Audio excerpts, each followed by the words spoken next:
Hey, welcome to another episode of Hard to Guard TV. Oh man, today I got the pleasure to have a great friend, someone who I've known since 2005. I met in 2005. Jon Lopez, a great photographer in sports, and now amongst and other things also too. You're doing some Red Bull and doing some things, doing some other things. Jon, what's up?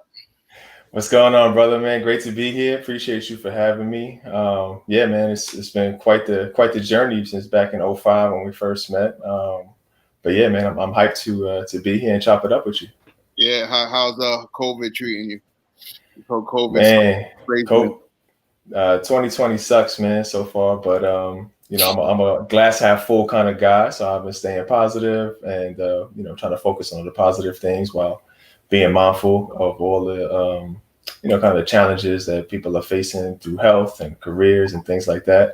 But I've been blessed, so lately I've actually been quite busy, believe it or not. But for a while there, I was kind of, just trying to focus on bettering myself, staying sharp, working on different techniques, catching up to some old edits. And as what I'm saying, being an entrepreneur yourself and a businessman, sometimes it's a challenge. You got to find that balance between working in your business and working on your business. So I've been lucky to have the downtime to kind of work on my business. So that's been kind of good. So we met. The first time I met you was in 2005 at Orchard Beach, and I used to see you just taking photos, and we were filming at the time, summer ball. And it was funny because we didn't really know each other, but all I knew was if I went to one park and then I left Orchard Beach, I'll go to Dykeman. He was at Dykeman. I leave Dykeman, I go to West Fourth. He was at. I was like, "Yo, is this guy following us?" He's everywhere. And a lot of people didn't know back then that was just a passion project of yours. And Yeah, man. like, what made you get into photography? Wow. So it really was basketball. You know what I'm saying? Like my dreams, everything about me was all about basketball. Growing up, I wanted to play in the NBA. I wanted to help my man Pat Ewing win that championship he always deserved. And when that kind of didn't pan out after college, I went back to the grassroots organization that helped raise me, the Boys Club of New York. And while I was there, I would spend all my summer times on the playgrounds somewhere, whether I was playing in leagues myself or documenting it. I started writing for Bounce magazine. It's a funny story, actually. The Boys Club used to have these runs on Thursdays. My man Manny Maldonado started them. They were called the For the Love runs. Mm-hmm. And it was kind of like an influencer run, but the idea was to bring in some of these influencers into the Boys Club and kind of educate them on some of the services they have. But, through basketball, kind of networking, you know what I'm saying? So it was competitive. And on Friday mornings, I used to write this email just talking trash about how bad everybody was. I was saying a not top 10. And it would be funny, it was all in jest or whatever. And then guys used to be calling me and texting me at like 6 a.m, like, "Yo, bro, don't forget you shot an air ball today too. Don't only put me on blast." Mm-hmm. And Babito Garcia, the legendary one, was a part of that run. I didn't know at the time that he was the editor-in-chief of Bounce magazine. So he found my emails funny and kind of, I suppose, well-written enough. And he asked me if I wanted to write for Bounce magazine. So I started writing for Bounce magazine. And that sent me to the playgrounds on different days. And I was going on, as you know, all the different playgrounds. Mm-hmm. And I noticed that I didn't have a lot of photos to kind of accompany my stories. So I started taking the photos myself, and it kind of skyrocketed from there. So when did you know that you started to fall in love with being the guy behind the lens? Man, it's interesting. So I'm not traditionally trained by any means, but when I was in high school, I reclassified and I did an extra year, pursuing my crazy dreams of playing, professional basketball. And because I had that extra year, I needed to take another art class. So my grandmother had just purchased me a film camera, and I really didn't know what to do with it. So I said, I'm going to take this darkroom, this very entry level black and white darkroom photography course at high school. So I did. And I remember at that time, very much basketball was the only thing I cared about. But taking that class, being in the dark room kind of made me feel like the way I felt when I was on the basketball court by myself. I had this kind of moment of solace to, you have to really focus in the dark room. It's all like chemistry. You got to pay attention if you like let the light in or you let something sit too long, like it messes everything up. So you got to be really sharp and focused. And that's always kind of been my approach to actually competing. So I felt this kind of similarity between the tranquility it brought to my life, like being on the court by myself, working out, and being in the darkroom. And I never forgot that. So that's kind of like, that was like the beginning of the bug. You know, my grandmother putting the camera in my hands and then taking that one entry level course. Obviously, all my photos were terrible, but I did learn how to develop my own film, process it, make prints in the darkroom. So to this day, that still has it's a fond memory of mine. I've gone back actually to doing a lot more analog work, even for my professional clients. So that was kind of the beginning of the bug. And then when I figured it out later that, I was not going to, David Stern did not have my phone number. Then I was eventually able to kind of marry basketball and photography together. And man, it's been such an amazing journey for me to kind of do that. And at first, I thought it was just going to be something like, I pick up photography, it'll be a hobby. And, maybe when I retire from whatever my real job is, then I could, possibly maybe, make some money, selling prints or taking pictures of people, shooting events and things like that. And then, life happened and it kind of put me on a different path. So the crazy part is you're Ivy League graduate. I attended. Usually Ivy League graduates go on to, business school and work in Wall Street, and you went total, left. Yeah, man. Yeah, it's true. Don't get me wrong. I've had these kind of conversations with myself, but I'm a huge education advocate. I think it's really important, especially for our communities, to go out and get those degrees and get that piece of paper and, kind of make sure that's one less thing that people can kind of strike against us, right? Like, that's one reason. Like, you can't not hire me because I don't have a degree, right? So I wanted to make sure I got that. And education in my family was always really important. I'm a first generation high school graduate in my family. And, my mom always emphasized, like, you're going to graduate from high school. You know what I'm saying? I didn't graduate from high school, so you're going to graduate from high school. And it was always a really big deal to her. So it was a pretty major milestone for me when I was able to not only graduate from high school, but to graduate from a prep school and then go on to this great college. And I went to Colgate University, where I had, a great 4 years there. And, it's been huge. But then to your point, right, like most people who graduate from Colgate, they go on to be lawyers and doctors, and especially, they hit Wall Street. And honestly, when I realized that, like, my dream was not panning out to to compete at the NBA level, I was like, man, I got to do something else. So I started actually looking into it. I was like, well, I really want to make money, and I want to buy my grandmother a house. I want to buy my mom a house. I want to get everybody a house. You know what I'm saying? And so I was like, maybe I got to go into investment banking or something like that. So I started doing more and more research on that, and it had been such a long journey for me just to earn my college degree. When I started reading that, they have showers in the offices and people are sleeping there, and your boss could call you at 1 o'clock in the morning and say, yo, I need this report by 7. I was like, man, I don't know if that's the life I want to kind of live right away. So I definitely went far left. I went back to the Boys Club in New York. I did a whole bunch of things there. I did development. I was coaching the basketball team. I kind of led the academic all-star program, where I helped some of the players on my team acquire other scholarships and everything to go to these different independent schools across the country, which was a huge gratifying honor for me to be able to kind of pass that torch down. And then I'm basically like, you know what? Forget about all my education. I'm just going to learn something brand new that I did not pick up in school, where I had this like super expensive education. And I'm just going to go learn something else on my own. And I think that's the power of education, though. I think that what I really learned through my experience in the classroom was how to learn. And, and my grind and my hustle kind of came from trying to be the best basketball player I could, coming from the Lower East Side. So merging those two things together really helped me kind of put together a recipe for some kind of success. Yeah. So, you start working at Bounce and, you're writing, you're taking pictures. When did you know, as you're working at Bounce, like, you know what, I can actually turn this into a permanent job? Wow. Man, it took a long time, to be honest. As you know, I was on the playgrounds. I like to tell people, Malcolm Gladwell in Outliers, and talks about how you need to spend 10,000 hours on something in order to begin to be considered great at it, or to feel like you're great at that thing. And as you know, well, I've spent way more than 10,000 hours on the playgrounds, from Dykeman to West 4th to Gersh Park to Hoops in the Sun to Lower East Side Express, everywhere, West 4th, of course. Watson, got to show love to all these tournaments, who showed love to me. So, I spent all that quality time there. And that I think it was 2009 when Sean Couch gave me the idea. Sean Couch was one of the co-founders of Bounce Magazine, legend in the basketball world, and his dad is magnificent legend as well. So I was up at Dykeman. I noticed the crowds were getting crazier and crazier for all the big games, and I knew the championship was coming up, and I think it was done in the regular season. And Sean was like, it would be really cool if you could get an aerial view of the court. And I was like, sounds good, and obviously I didn't have a drone. Drones were not accessible, certainly not in my budget back then. I wasn't getting paid to do any of this. So, I saw, obviously there's a building there, and I asked a young person who I thought might live in the building, like, yo, can you help me get into the building? They did. I went upstairs and I was by myself on the roof, for the championship game.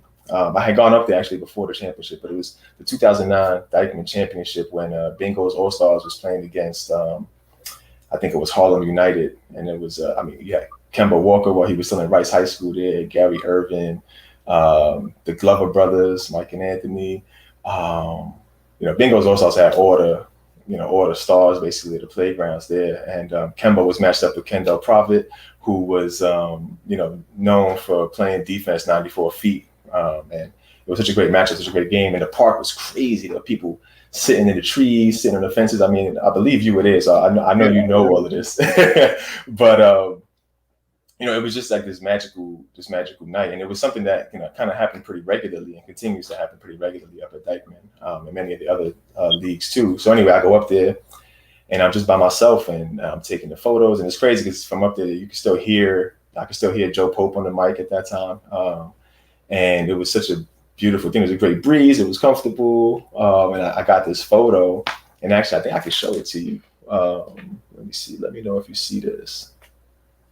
Yeah. So this is the photo, and I'm up there. I make this photo. Everybody at Bounce loves it. I put it on my blog at Bounce at the time, and then they put it in the magazine. They print it out. It's a double truck right in the centerfold of the magazine, and that's like, Bounce Magazine. I want to be clear. Babito would be upset at me if I didn't mention this, but Bounce Magazine is the first magazine to publish any of my work, and this was among some of the first pieces, and kind of like my pride and joy. And then from this, I think it was Stanley Lumax, although I haven't confirmed this, but I'm pretty sure he's the person who saw this at the time. He was working at Nike, and he kind of reached out to me, connected me, and Nike actually licensed this photo for some of their work, which was amazing. It was a huge validation for me, right? Because that was the first time that somebody saw my work, and they thought that what I produced was good enough and worthy enough of being commissioned for more work and being paid for the work that I had done, right? Up to that point, all I did it for was just the love of the game. And I still shoot just for the love of the game, honestly. Don't tell my clients that though, but, but, Stanley Lumax really kind of put me out there and gave me a platform to continue shooting. So from this moment forward, I was shooting for Nike NYC, covering the Tournament of Champions and the leagues. I was going to the same leagues I had always been going to, but now sometimes I was being hit off with some budget to kind of shoot and provide some of those photos documenting the game that I love in my community for Nike. And, that then kind of led into some other work for Nike on a more national scale. And, it kind of kept on rolling from there. So now, you get paid, you get pretty much your first check from a nice corporation. Did you have to figure out, okay, how much am I worth, or were you just taking whatever you could get at that time? Man, I was just taking whatever. I had no idea. I had no idea what these things were. That gave me a baseline. And even still, I was like, man, that's a lot of money. Like, I don't know if anybody would ever pay me for that. I don't know what my worth is. I don't know anything about this industry. And it's so cool, getting to see you on the sidelines. But honestly, growing up and kind of moving through that circle, I didn't see a lot of Black and Latino faces who could be mentors to me to kind of show me the way, like, yo, this is what this is. This is how you charge that. This is how you write an invoice. This is how you, bill a client. This is how you kind of keep track of all of these things. And, I was kind of lost in the world when it came to those things, right? So I was sort of making it up. I'm like, yeah, I think that'll be about $500. But really, like, I don't know if it was worth $5,000 or $50,000. You know what I'm saying? We kind of make these things up and then we learn. If they answer too quickly, then I'm like, oh man, I think I messed that one up. I should have asked for more. you know, because in my mind, like, yeah, $500, that's a lot of money. But then they're like, 500? Oh, yeah, no problem. And I'm like, oh, man, if they didn't ask me to bring my number down, I probably wasn't aiming high enough. Did you notice? It's crazy because like obviously, like me and you were at Dykeman back then, and you know, it used to be like just Friday nights was the night. That was it, and then it went from Friday to all of a sudden Wednesday. Then it went from Wednesday to Monday. And then all of a sudden you're like, yo, what is going on around here? Like, for you being a part of that, like, and seeing it, what did you say to yourself? Like, whoa, this whole street ball thing is actually becoming something bigger than we both thought at the time. I mean, on it, but we didn't know. Yeah, I take great pride in that, and because this is something that we're a part of, right? It's not like, you know, I remember, you know, when Rucker Park was being shown on NBA TV and all of that, and I kind of felt, you know, it was beautiful that kind of recognition was coming to the hood and really showcasing some of the talent that comes out there and all of that. But it almost felt a little bit like they were kind of like exploiting this thing of ours. You know what I'm saying? Like we were there all the time. I was at Dykeman when there were 12 people in the crowd. You know what I'm saying? On Tuesdays when nobody was showing up for the games. You know what I'm saying? And that was a beautiful thing. So when it started getting packed all the time, and I mean, man, the same thing happened at Tri-State Classic. You know what I'm saying? Mousy did an amazing job, you know, and Jordan Brand had brought me out there, and that was so much fun too. And Gersh Park is still like this all the time. Like they're just constantly packed. But like, that happened over time. And for me, it was a proud thing to see, like, man, like people appreciate this and they coming out here. And I mean, you know, if you talk to Kenny Stevens and you talk to some of the commissioners, they know that because of this community that we have and how live it is, like it reduces the crime rate. In the summertime, crime goes down because when these big games are going on, because everybody's engaged, the community is there, and it's such a beautiful thing from that standpoint. So for me, like seeing the crowds grow like that was like, wow, this is a beautiful, beautiful thing to kind of see this thing that I love get this kind of attention from its own community. You know, people travel all over the city, you know what I'm saying, all over the 5 boroughs to go see the games at Dykeman, right? And all the other big tournaments too. So I thought that was pretty amazing, man. What I think is dope is that, you know, you and obviously, you know, Stanley Lumax, who would go out there to shoot photos. You guys were like the first 2 guys to actually start like documenting the whole, like pretty much the rise of, you know, summer basketball. And how does that feel to be like the first, you know, to be that guy for a while? Yeah, I mean, I definitely wasn't exactly the first, but I was early for sure. You know, I mean, Heaven is a Playground. If you haven't read that book, I'm sure you have. But like, you know, there's some documentation in there too. And I always revel at some of those older photos that I see of like Rucker Park, people sitting on the fences and the trees and all of that.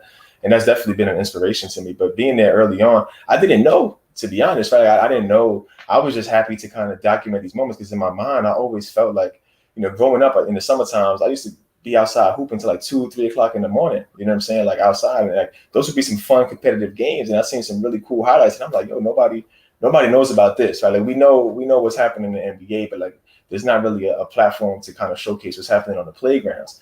And that's one of the reasons why I really loved Bounce Magazine, which is sadly now defunct. But to be a part of that was like, this is where I belong. I always felt like I belonged. And part of that is because, you know, Lee, you know, in the Bronx, and Gilly and the Cruz brothers, Joe and Randy and Kenny Stevens, and all of these people from all of these leagues showed so much love, and they embraced me, at least, and you, I'm sure, you know, coming in there with open arms. So they really allowed me to have that platform. So between the commissioners and Bounce Magazine, and then when Bounce went defunct, I continued to go out there, you know, just keep doing my thing all the time. Most times, you know, for no money. And even still now, you know, from there, like I've kind of traveled all over the world behind my lens, and I still, every summer, I make it my business to make a pilgrimage to as many leagues as I could possibly get to. So it's been a beautiful, beautiful journey. And you get to see some of these great things. And you see these great players coming down to the courts. And I'm not even talking about, like, I know you have this, you know, incredible footage of Kevin Durant putting up, getting buckets at Dykeman and all of that. And you know, that summer actually, it still stings me to this day. I took a job that was outside of the city, and I couldn't be around that summer, so I missed that. And that was like the only summer that I was like gone most of the summer. And of course, you know, all these magical things happened that summer. Because of the lockout. Exactly. So you know, I was gonna say one of the things that you know, what was your first job photography after you Bounce folded, and you was working with Nike. When did you figure out when Nike said, you know what, we're going to take you, you're going to start traveling and taking photos traveling? One, how did that feel? And two, how did that come about? Well, the first one, if I'm not mistaken, it actually wasn't Nike who sent me on the road. It was actually my man Cesar Viscarando, great dude. You know what I'm saying? New Yorker. That's right, exactly. So I started doing lookbooks. I did a few lookbooks for K1X, but those were in New York. And then he took a job at Above the Rim, which is amazing. You know what I'm saying? A legendary brand in the basketball world. And while he was at Above the Rim, we did this like national campaign, and he brought me around the country. You know what I'm saying? We were in Puerto Rico, we were in LA, we were just Philly, like we were bouncing all over the place doing stuff. So much love to Cesar, you know what I'm saying, for showing me that love. And again, Cesar's a guy who I've always admired and I respect his work, but we kind of met, we were both coaches at the Chain Link Fundamentals thing, that 94x50, which also no longer exists, which is now, they kind of morphed into Game 7 marketing. They came about, so we met at there coaching together and all that. He was kind of managing the space, but and then I was coaching, I wasn't taking pictures, you know what I'm saying? And then he found out that I was a photographer, and he gave me this opportunity to kind of shoot this national campaign for Above the Rim, which was a huge opportunity. And I'm like, you know, figuring out how do I travel with all this equipment, you know what I mean? Like at the time, it was everything I had, right? Like if you destroyed my camera at that time, I couldn't afford to get another one. Like I was just going to be done. I was going to pack it up, and that was it. So that was kind of the first, and then that kind of spiraled into, you know, FIBA, my man Kevin Cooliao, you know what I'm saying, co-director with Babito of, he was first of all a photographer for Bounce Magazine as well, but he also co-directed Doing It in the Park, Pickup Basketball NYC with Babito. And he and I built a great relationship over the years, a great friend of mine. And he was doing work with FIBA, because Kevin is from France, for those who don't know. He was doing work with FIBA in Europe on the video side of things, and they were looking for a photographer to help them shoot some 3-on-3 basketball in New York. And it was the beginnings of what was their attempt to make 3-on-3 basketball an Olympic sport. So I was available. I was like, yeah, sure, I'll do this. And I remember such a small little event. It was in the parking lot of Citi Field. And it was happening at the same time as Hoop It Up or whatever. So it was very like low key. And, you know, to think now, I guess it's like, man, it's like 8 or 9 years later, 3-on-3 basketball is going to be an Olympic sport for the first time in Japan next year. So that's pretty cool. And so anyway, that kind of parlayed. And I saw that the next stop was going to be, I think, Miami or something for the 3-on-3 tour. And, you know, at the time, like I didn't have a lot of work, you know what I'm saying? Like I had my day job. I was still working at the Boys Club, I think, at the time. And I saw that they was going to Miami. So I was like, I've never been to Miami. I would love to go to Miami. My schedule was wide open, right? But I went to the director and I was like, listen, I see that the next round is going to be in Miami. I know, you know, you guys have a hard time finding photographers or whatever, but like if you need one, let me know so I could put it on my calendar and lock you in before I get booked up. Right, but I was fronting the whole time. Right, like I had no plans whatsoever. You know, a few days later they called me. They're like, "Yeah, we would love for you to come down." And that was key in my career because now again I'm traveling, you know, behind the lens doing my work, also following the game that I love in basketball. And now FIBA is sending me around the country and the Americas, North and South, to kind of shoot these 3-on-3 tournaments they're staging to kind of lead up to making a compelling case for the Olympic sport. And then, you know, that parlayed into them asking me if I wanted to shoot 5-on-5 basketball. And I was like, duh, I want to shoot 5-on-5 basketball. That's what I do. And so then, man, you know, FIBA sent me to Venezuela, Argentina, Mexico, Spain. I was recently, just last fall, I was in China for the Basketball World Cup, you know, and then, you know, one of my biggest goals when I started doing this was, you know, I reverse engineered a career in photography, in basketball photography in particular. And I said to myself, you know, I have to have a big goal that I could work towards so I can set up these milestones and kind of check off to make sure I'm headed in the right direction. And I decided like, okay, well, what does like the greatest basketball photographer in the world, what does that resume even look like? And I figured, okay, that person shoots the Olympics, they shoot the NBA, they shoot the NCAA, and maybe, you know, elite high school levels. I'm going down the list and I'm like, well, I got nobody to get me to the Olympics. I got nobody to get me into the NBA. I got nobody to get me into NCAA. And so that's kind of how I also like focus on the playground. Like, well, look, all I got is the playgrounds. I grew up here. These are my people. This is my community. This is what I love to do. So I'm going to come here and climb my way up. So sure enough, you know, FIBA started sending me around the world to document some things. And then I was invited to document the 2016 Rio Olympics for FIBA, which was a huge honor for me. But yeah, so that's kind of how it went around. And it was around that time that then Nike also reached out to me. And it is, I was nervous because at the time that FIBA invited me to Venezuela, I had already committed to going. It was in September, I think. And I got a call from someone at Nike saying, hey, we'd like you to do a photo shoot. There's this new rookie we signed in the NBA. He plays for the Cavaliers. His name is Kyrie Irving.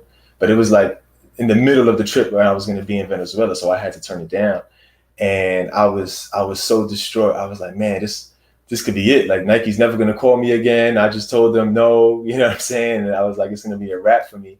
And I felt so bad about it. And I was so torn because I was like, man, like, am I doing the wrong thing here? But I got to be loyal. I already made a commitment, you know what I'm saying? So I stuck to my commitment. And then fortunately, a few months later, I got another call from someone at Nike who asked me if I'd be interested in documenting their elite youth basketball league. Nice. So now you start working for Nike and doing more stuff.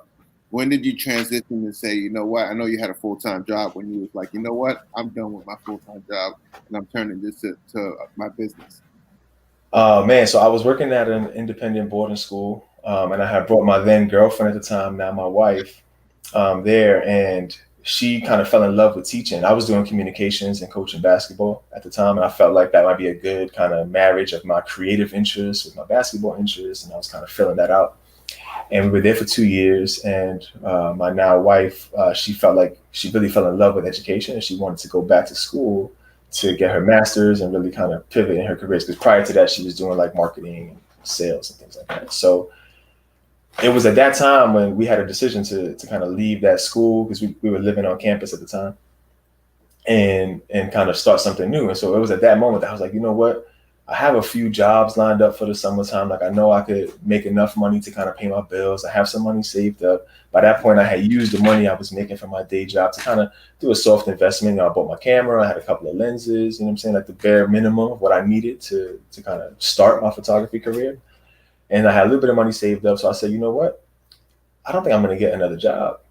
I think I'm gonna ride out the summer and see what this freelance world is about. See if I can get some money to kind of pay my bills, and then take it from there. And then I decided to, for the first time in my life, it was super scary. You know, I know that's kind of where you're getting at, but like it was super scary. And it's always super scary when you talk to somebody and think about like, all right, you're gonna just dead your job, dead all your benefits, you're gonna dead your retirement plans and your health care and all of these things to just go out into this scary world on your own and see what happens. And that was the risk I took. I figured like I wanted to change. I was getting good work. I was traveling. And, you know, in that last year, actually, at the job, like I was taking like vacation days, sick days, personal days, because I was getting more and more calls to do like these campaigns with Caesar across the country. I'd be like, yo, I'm sick. I can't come to work. You know what I'm saying? So I'll go to like, you know, LA or Florida or something like that above the rim. And then I'm coming back and I got like a little tan. People are like, did you get a tan this week? I thought you were sick. so I kind of felt like I'm at a point now where, you know, it'll be a tough transition for sure, but like I think I have enough of a base that can kind of get me started. And that gave me the confidence to say, I'm gonna quit my day job and I'm not gonna do anything else. And of course, like my mom, like all my close friends were like, yo, you're bugging, you wilding, why would you give all this up, this photography thing? I don't know. But I took the risk, man. And you know, I dedicated myself to it fully. And when I was able to really focus and commit myself to it, I was able to kind of get some more momentum going. Yeah, I was going to say at that time, I know your wife was a big supporter. How much did that mean to you at the time? Because, you know, you're taking a leap of faith and, you know, it's pretty much you against the world at that point for a little while. And like you said, if it doesn't work, hey, you go back to a 9 to 5, you know, but what made you say, you know what, that she said, you know what, keep going. And then, yeah, I mean, it meant the world to me, right? Because to be honest, like that was probably like the key ingredient to all of this, right? If my wife wasn't supportive of my crazy endeavors and my very risky behavior, like it would be a wrap for me. I wouldn't be able to continue like at all because, you know, she has to be okay with that. And sometimes, like, as you know, like my career kind of evolved into this thing where I was traveling a lot. You know what I'm saying? Like I'm traveling, you know, sometimes like 6 months of the year, like I'm on the road. I'm going from this place to that place. I'm home sometimes to just do laundry, pack another bag and get right back on an airplane. So those kind of things can really put a strain in a relationship. And my wife has been incredibly supportive, and she understood, like, because she saw from the beginning, like, we started dating, before I became like, I started getting really busy on photography work. And obviously, like I said, she came to work with me at the boarding school. So, that kind of, she saw like my passion and that I was chasing my dreams. And I think that, it's such a blessing to have her in my corner to really kind of push that a little bit more, even when, she was making sacrifices. She knew she would be giving me up for chunks of time. And I'll be missing some key things, when she had new jobs and stuff like that at different schools. Like, I wasn't around sometimes. It's usually in September, or late August, I'll be like in some other country doing something with FIBA or whatever. And she'll be starting like her new job for the first time, going to the first day of school. So even as a teacher, the first day of school has some significance. So I miss some of those, unfortunately, but like, we made it work, and her support has been tremendous for my career. Can you talk about any of the, now you're succeeding, you're doing great, but some of the slow periods that you actually got nervous about, and you're like, maybe, but I'm going to push forward. Can you talk about that? Yeah, man. I mean, fear, imposter syndrome, all kinds of concerns come to mind, and this is something I constantly battle with. I think, on one level, just coming from the Lower East Side and doing some of the things I've been able to do, like just on the court, just from a basketball standpoint, right? To do those things, I kind of developed this confidence. But even with that confidence, it's also like, man, am I actually am I the man who I say I am? Am I able to do these things?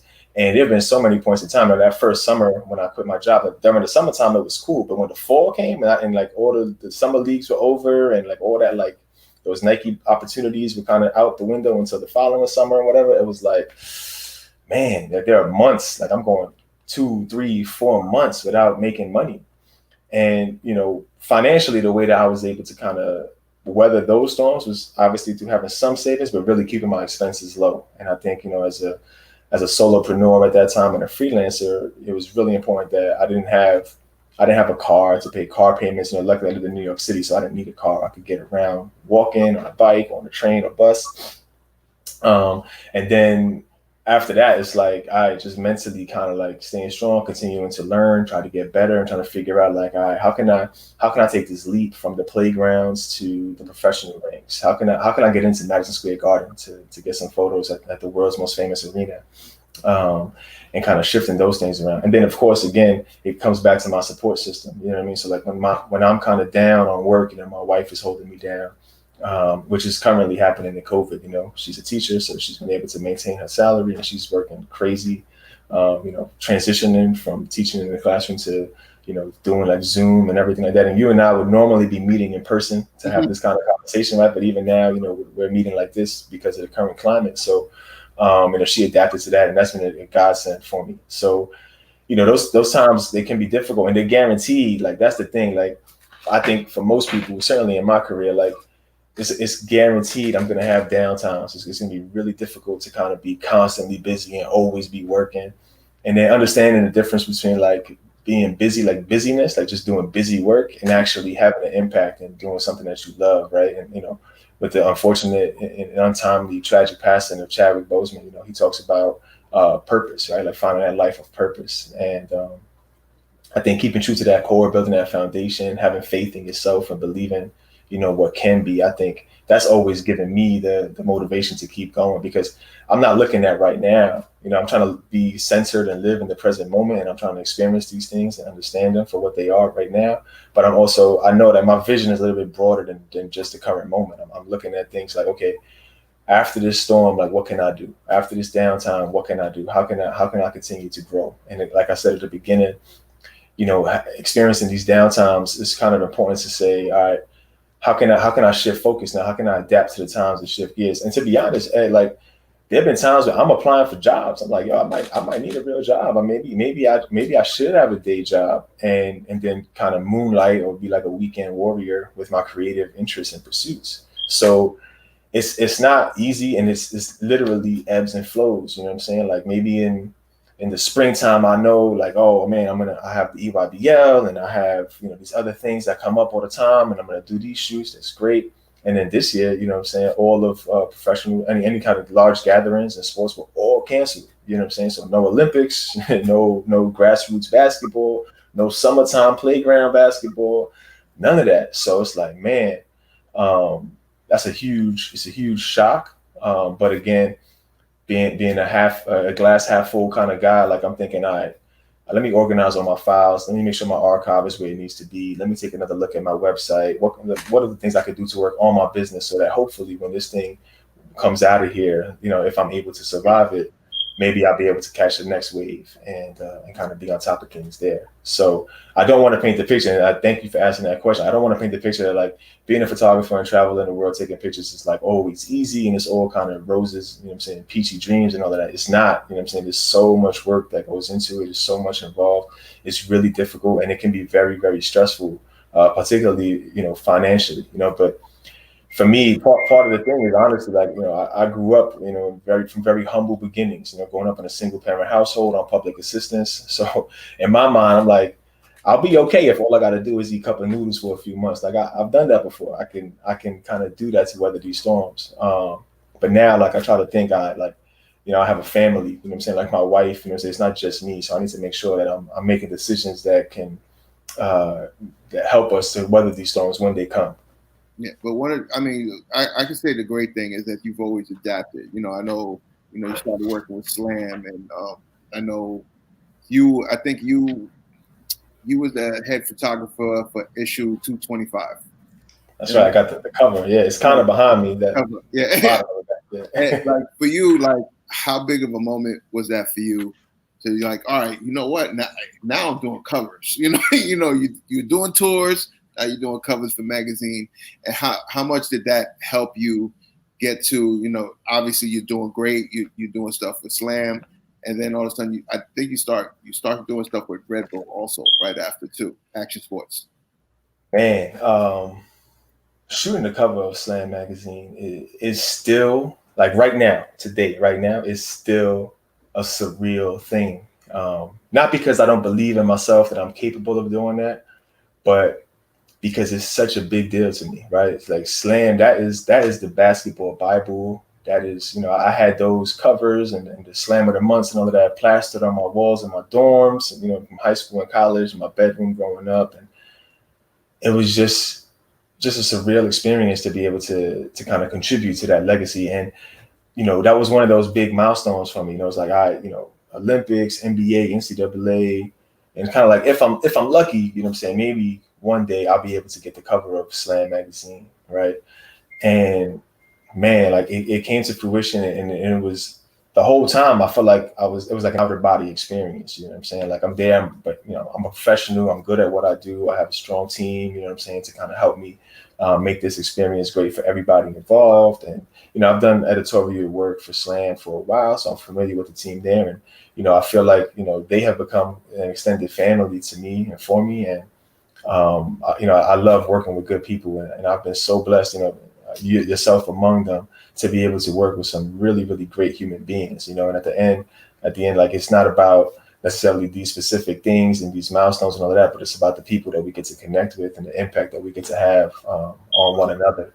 And man, like to shoot that cover, it was such a humbling and prideful moment, for me to be able to kind of be a part of that. And like, yeah, it was just a dream, man. Words can't even explain what that meant to me to be able to do that. And just to show you, another example of like good people, I'm not a narcissist. That the reason why this image is behind me hanging on my wall, obviously it's a major milestone in my career. But the way it happened was I worked with a pretty consistent crew of other creatives of color. Mm-hmm. And, we worked together on all these different shoots and other things and everything. And for Christmas last year, they all kind of chipped in and made this print and presented it to me. And it was like, just kind of brought me to tears just to think about like that, just that thoughtfulness, and so like the image behind me kind of represents like all the hard work that's kind of goes on behind the scenes, but more importantly, like the good people I've been able to connect with throughout the process. So what made you switch to Action Sports? So with Red Bull, that was awesome because well, first that started with basketball actually. So they were doing they have the Red Bull Rain, and then they're Yep. doing a lot of work with the 3-on-3 space. Also, I think I know the Red Bull 3-on-3 space is also sanctioned by FIBA. So you can, if you win those leagues, that can be one pathway to actually making it to the Olympics, which is pretty amazing to kind of think about where basketball has come. You know what I mean? Like we used to play 3-on-3 just to get warmed up for the 5-on-5s and just to, you know, have a good time in the playgrounds. Now it's like, you're gonna win a gold medal for this. You can get sponsorships off of this. Excuse me. So it's pretty powerful stuff. So anyway, I was doing that, and then they, you know, kind of like with the other stuff kind of emerging. I'll meet people and they're like, hey, can you try this? Can you try that? And so earlier this year, actually literally right before COVID kind of went rampant in the US, I was in Austin, Texas with Red Bull for their academy. And I was able to shoot skateboarding and BMX and biking, rock climbing, kayaking. And it was such an amazing experience for me to be able to do that. And I really wanted to accept that challenge because it was unfamiliar to me. You know, I think, you know, being comfortable all the time isn't how we become great. You know what I'm saying? So I wanted to get myself out of my comfort zone. And that's exactly what I did. And I learned so much in that process by challenging myself to try to understand these sports. And, you know, one great example that, like skateboarding, for example, which I've always loved skateboarding images, and there's some phenomenal documentarians and photographers in that world who've created like just amazing, iconic photos. So I'm definitely not nowhere near that level by no stretch of the imagination. But one example of getting out of my comfort zone, I was trying to get the timing down, and I'll see if I can find a photo for you to share right now. But I was trying to get the timing down for the coming down. And in my mind, I'm like, oh yeah, I know how to freeze action. I'm gonna get it at the peak when he's at his highest, just like I would for maybe a dunk or something like that. But that wasn't the case. It was so much more difficult because I had to, it was actually the more impressive shot was when he was on his way down because he was completely perpendicular to the ground. And I guess it was actually probably the most dangerous point of the image. And it's easy for me to articulate that now, but it took me so many tries to try to get that right. And just that exercise, that those reps of, you know, training my mind to think differently, creatively, and just rewiring my brain to think about what timing is and time and peak action for different kinds of actions and moments in adventure sports. Huge help. And I was so hurt by COVID because it was at that moment I had so much energy and so much momentum that I was like dying to come back home and implement some of that with some of the other things that I do as well. So it's been postponed, but things are picking up now. So I'm looking forward to bringing that momentum back. And I'm gonna look for that photo while we're talking and see if I can share it with you as well. That's awesome. So I know one of the dope things that you did about a year and a half ago, maybe 2 years ago, was you did a photo exhibit. Can you explain one, why did you do it? And I mean, two, I thought it was phenomenal. And obviously, hopefully down the road, is there a plan to do another one? And just explain like the whole process of like, you know, doing the photo exhibit, getting the support that you needed. Do people purchase photos? You know, how's that all work? So yeah, man, I did it at it was at Camaradas, and I appreciate you for bringing that up and showing love and coming through. The idea actually came from a friend of mine who's another photographer, Alex Woodhouse, who is a really good friend of mine, and he's become a great photographer in his own right since then. And he was encouraging me, like, man, like your photos are really cool. You should think about putting them on display, doing an exhibition. You know what I'm saying? Like, and I was like, I don't know. I was kind of dragging my feet on it at first. And then I thought, this could be cool, share some of my images, see what happens. And so we chose a nice intimate space in East Harlem, which was, I think it was a perfect location for this. And man, honestly, I was not expecting the reception that I received. I sent out a few emails to some people, just inviting them. I think I put it on Instagram, like I'm doing this thing. And man, the opening night was packed. It was such a beautiful, kind of fulfilling thing. Again, another point of something I wasn't expecting, but it was like this point of validation, like, oh, people really like the stuff that I'm creating, and we have this community around, and at that exhibition, my photos were mainly from the playgrounds, right? It was the Respect the Shooter was the theme, and that was kind of like my hashtag or whatever. So It was really cool to see, and it was cool to just see my photos printed so large, and in the space and everything. Prior to that, I had never seen that, at that scale. So yeah, I mean, there were some posters, and people showed love by picking up some posters, but we didn't sell like any of the prints on the wall, and I was more than okay with that, because the message was to kind of show what it was and to assign a value to it. Just choosing a price tag for the photos was. It was an interesting experience, because again, I had no experience doing that prior, so I was kind of making it up as I went. And what I did, I knew I wasn't going to sell any, because I decided to make the prices what I thought you might find at a museum like the Met or something like that, like, which is like astronomical. Like, you have to be of a certain level of wealth to be able to afford those kind of things. And I didn't charge like millions, but my thought process was that this game that we love, this community that we have, is highly valuable. And I value every single person who's been on the front of my lens, and every person who's allowed me to kind of create in their spaces, at their events, and in the places that they kind of created for the community to build, right? Because these tournament directors, these commissioners, like they foster and cultivate a community. It's not just about the product, or the product that you might see on the court or whatever. That's obviously a big part of it, but it's like making sure that everybody has a good time when they're there, having to be safe, and again, seeing the crime rate going down during these games and things like that.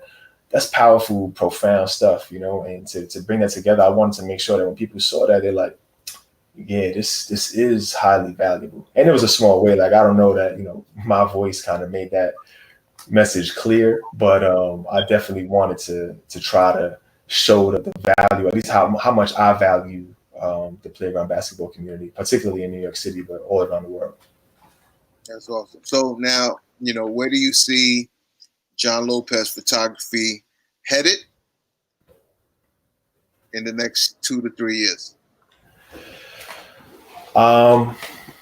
Man, I think I'm transitioning to a point of like empowering other creatives of color in particular. I kind of want to be that mentor that I never found for myself when I was coming up. So I've been looking for, opportunities to kind of help empower and embolden, and just give feedback and mentorship to some of the younger, creatives of color in New York City, and who I meet across the country, so that they know, like, they can see that, this Puerto Rican brother from New York was able to kind of do these things and figure these things out. And hopefully I can make the path a little bit easier for them, so they don't make some of the same mistakes that I made, or they don't take as long to learn some of the things as I did.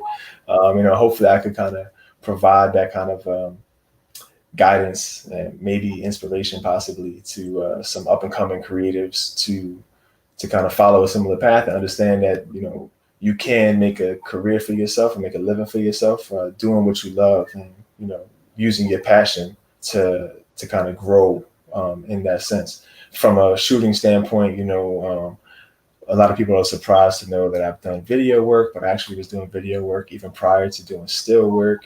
So I've been working on some video projects that I'm really excited to share. Once those are all out, I contributed to doing it in the park, Pick Up Basketball NYC. I was able to be one of the cinematographers for the scene that we shot at Rikers Island, documenting basketball on the inside. I was cinematographer on Stretch and Babito, Radio That Changed Lives, which was an amazing experience. And that documentary has gone on to win several awards, and it continues to be, I'm pretty sure it's on Netflix, and it was on Showtime. So it was really cool to contribute to that. I also was a cinematographer for Rock Rubber 45s. All of these films have been directed by Babito Garcia, with Do It in the Park being co-directed with Kevin Couliel. And it's just been, amazing. So like, my vision is, telling stories, helping tell the right stories, and kind of embolden the subjects too, and help tell their stories in a compelling way that can have an impact and reach the right people to kind of deliver the right message, and help, hopefully, inspire some other people, to provide them with some entertainment to kind of help them get through COVID at a minimum, and some of the other adversities and things that we all kind of go through in our lives. Yeah. Do you think there'll be a Jon Lopez mentorship school? I don't know. That's a good title, but I am working on some, I don't know, for lack of a better term, some seminars, that I can kind of help people with, and I'm hoping to start that right here in New York City, with the community that I already know and love, and then kind of branch out. I've been able to meet so many people from around the world, so many amazing creatives, so many aspiring creatives, and a lot of us, like, it's like we kind of reinvent the wheel every time, because we don't have these conversations with other creatives who are more seasoned, who kind of been through the ringer a little bit, partly because we don't see them. I don't know. You've been in this business a long time. I'm not sure how many mirrors you've seen of Black and Latinx creators at a high level, directors of creative directors and cinematographers and producers, photographers, all of that. And I feel like there's so many of us who are out here now and coming up, and that number is growing exponentially as kind of access to the industry is becoming a little bit easier for all of us. And there are plenty who are thriving. Don't get me wrong. And I've always looked up to Gordon Parks, and it was a huge honor for me to meet Jose Jimenez from Puerto Rico, who he shoots with. He also shoots with FIBA. I met him in Mexico City, I think, for the first time. But he's an amazing photojournalist, highly decorated. And I remember thinking, like, wow, like this guy is like, it's like an aura. I was like, wow, this is like this Puerto Rican man who's done all these amazing things in the creative world. Like, I never knew that existed. Like, it's crazy. And that's certainly my ignorance. I don't want to suggest that like nobody who is Black or Latinx has been thriving in the space. They have, but I haven't had access to them. And the path that I went on the sports side of things, I didn't really see a lot of people who look like me or talk like me or come from where I come from who are functioning on these high levels. So my hope is, through some seminars, maybe academies, workshops, things like that, to kind of help people to navigate some of those waters and kind of solve some of the problems that I've been able to solve, and continue to try to tackle. So hopefully, maybe there will be some kind of Jon Lopez school. Maybe we got to come with a more creative name than that, though. Yeah. We're definitely working on a dope project that offline I'll definitely talk to you about, that I would love for you to be involved in. So, like, one of the things I love to say is, like, what would you talk to 21-year-old Jon Lopez today if you had a conversation? Man, 21-year-old Jon Lopez, I would say, take photography seriously sooner, and not just photography, but like your passion. At 21, I think I was a senior in college, and at that time, like, I was so lost, man. For the first time in my life, I was confronted with the idea that basketball might not be the path for me. So I was pretty confused, and then I'm like, well, what else can I do? Like, how else can I make a living? And it didn't occur to me that like all the things that I loved doing, that I was doing already, could be options for a career path. And I've learned so much about, there's so many ways to be involved in sports, and you're a great example of that yourself. And we know so many people you meet, right? Like, you could be a producer, you could be in marketing, social media is a big thing now, copywriting, digital media, sponsorships and sales, obviously on the actual court. You could be a coach, you could be a trainer, you could be the medical doctor. There's so many ways to kind of be involved, and that's just sports, right? Then you meet people from all these agencies and these advertising agencies, and all of that stuff spurs from passion. And at that time in my life, I never knew that passion could be monetized and could provide a sustainable living and a career to actually do well for oneself. So at that time, I wasn't taking myself seriously. I was relying heavily on things that I thought were already available, and I had a very small kind of window into what those things were. So, I would explain to the 21-year-old version of myself that there's a really big world out there, like way bigger than I think it is at that particular time, and even bigger than I think it is now. Right? We're all only limited by what we know. So that's why education is so important, and learning. Constantly learning. So I would say, broaden your horizons, and don't take your passions lightly. Like, whatever it is that you're passionate about, there's probably a lane for you to thrive within that space and to earn a living for yourself and make a career out of it. John, last thing, and I like, from the first day I met you and I saw your hustle, I respected it. And I, like, more than anything, it was like your humbleness. Like, it was like you were so cool, easy to talk to. Like, we had, we would be moving, so we were like, hey, what's up? Keep it moving. What park you going to? What park you going to? Yeah. And, I'm just proud to see, your success, and, see how you're, rising to the top, and like how you're building your own, company foundation. And I just want to say, thank you for coming on. And I'm really, really proud of you. My brother, I appreciate you, man. Thank you so much for the time, man. Really glad to catch up with you. Yes, so I'll hit you up on the side, and then we'll just take it from there. All right, cool, brother. Peace. All right, later. Take care.